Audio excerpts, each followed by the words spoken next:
L'idée est venue de discussions avec des agriculteurs qui pointaient du doigt en fait un manque d'outillage pour déterminer de façon objective comment va la plante.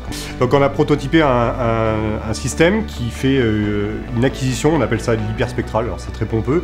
Le principe de base, c'est au lieu de voir les trois couleurs standards, le rouge, le vert, le bleu, comme un œil humain le fait, comme une caméra standard le fait, on va avoir plusieurs centaines de couleurs. Ça permet également d'aller chercher des couleurs qui sont dans l'infrarouge, qui ne sont pas visibles à l'œil humain. Et dans cet infrarouge-là, la plante réfléchit d'une lumière particulière. Quand elle est en bonne santé, la lumière est réfléchie d'une certaine façon. Quand elle est en moins bonne santé, elle n'est pas réfléchie tout à fait de la même façon.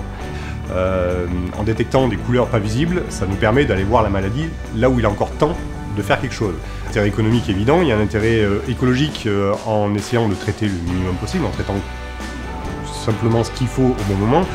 Les éléments qui poussent à l'usage de cette techno, c'est le réchauffement climatique, les problématiques sanitaires et les évolutions phytosanitaires. Globalement, on contribue à la réduction d'usage de pesticides en travaillant de façon beaucoup plus précise, en sachant où et quand précisément amener un complément d'engrais, un complément de phytosanitaire. C'est pas un produit seul, c'est aussi un accompagnement qui permet de mettre au point la bonne solution. Notre approche a été d'utiliser un système d'apprentissage automatique.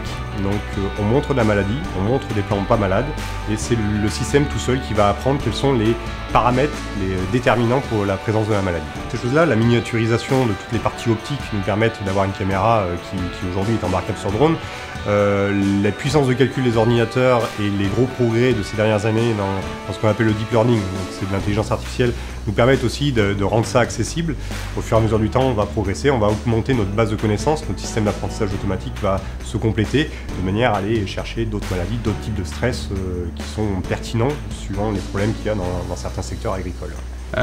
Aujourd'hui, on travaille sur d'autres cas d'usage, sur des marchés émergents qui sont la ferme urbaine, tout ce qui est agriculture urbaine, et où là il y a quelque chose qui se développe fort. Donc c'est de l'agriculture qui est robotisée, en intérieur, sous environnement contrôlé. Aujourd'hui, c'est les clients qui nous apportent les idées, qui nous présentent leurs problématiques, ça nous oblige à traiter de telle façon. Est-ce qu'on ne peut pas optimiser ça différemment? Le gros de notre marché aujourd'hui, c'est évidemment des coopératives, des exploitations qui ont une volonté à aller être innovants dans leur processus R&D pour faire évoluer les mentalités, les usages. J'étais tout seul il y a 1 an et demi, aujourd'hui on est 6 à travailler sur le projet.